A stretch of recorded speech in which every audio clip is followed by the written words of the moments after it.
RTC బస్సులో పూలే సినిమాకు మహాత్మా జ్యోతిబా పూలే జీవిత చరిత్రారంగా తెరకెక్కిన పూలే సినిమాను CM Revanth Reddy, deputy CM బట్టి విక్రమార్క, మంత్రులు, పలువురు ఎమ్మెల్యేలు వీక్షించారు. సోమవారం అసెంబ్లీ సమావేశాల అనంతరం సీఎం, డిప్యూటీ సీఎం సహా మంత్రులు, ఎమ్మెల్యేలు, ఎమ్మెల్సీలు ఆర్టీసీ ఎలక్ట్రిక్ బస్సుల్లో బంజారాహిల్స్లోని ప్రసాద్ ల్యాబ్స్కు వెళ్ళి సినిమా చూశారు. మహాత్మా జ్యోతిబా పూలే ఆశయాలు, లక్ష్యాలను నెరవేర్చే దిశగా సీఎం రేవంత్ రెడ్డి నేతృత్వంలోని ప్రజాప్రభుత్వం ముందుకు పోతున్నది. డిప్యూటీ సీఎం బట్టి విక్రమార్క అన్నారు. పూలే జ్యోతిరావు పూలే కావచ్చు, మహాత్మా జ్యోతిరావు పూలే గారి ఆశయాలు కావచ్చు, అంబేద్కర్ గారి ఆశయాలు కావచ్చు, నెరవేర్చాలంటే అంత ఈజీ ప్రాసెస్ కాదు. అది ముందు రేవంత్ రెడ్డి గారు రాజీనామా చేసి బట్టి విక్రమార్క గారినో లేకపోతే పొన్నం ప్రభాకర్ గారినో అక్కడ కూర్చోబెడితే అది జ్యోతిరావు పూలే గారి ఆశయం వర్ధిల్లినట్టు. జ్యోతిరావు పూలే గారు ఏమన్నారు?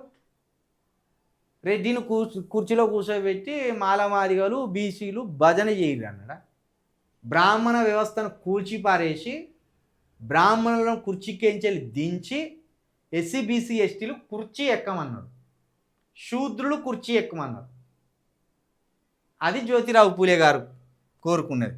సరే, ఇప్పుడు ఆర్టీసీ బస్సులో పూలే గారి సినిమాకు పోయింది, మంచిగానే ఉన్నది. కానీ మరి గదే ఆర్టీసీ బస్సులో ఎక్కి మహిళలు ఎన్ని అవస్థలు పడతాను ఫ్రీ బస్ ద్వారా, పురుషులు ఎన్ని అవస్థలు పడతాను ఫ్రీ బస్ ద్వారా అనేది ఏమన్నా మారు వేషంలో వచ్చి ఓ రోజు ఆర్టీసీ బస్సులో ఎక్కి ప్రయాణించారు అదుర్రి ముఖ్యమంత్రి గారు కావచ్చు, మంత్రులు కావచ్చు. ఇప్పుడు దీనికోసం ప్రత్యేకంగా ఒక ఎలక్ట్రిక్ బస్సు మాట్లాడుకొని పోయింది కాబట్టి అందరూ చల్లగానే కూర్చున్నారు, ఎవరికి ఏ ఇబ్బంది లేదు.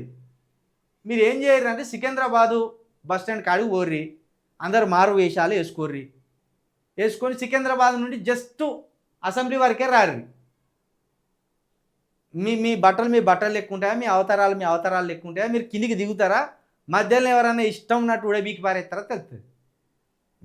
వీటికేం తక్కువ లేదు, ఈ వార్తలు వేయించుకోవడానికి వీటికేం తక్కువ లేదు.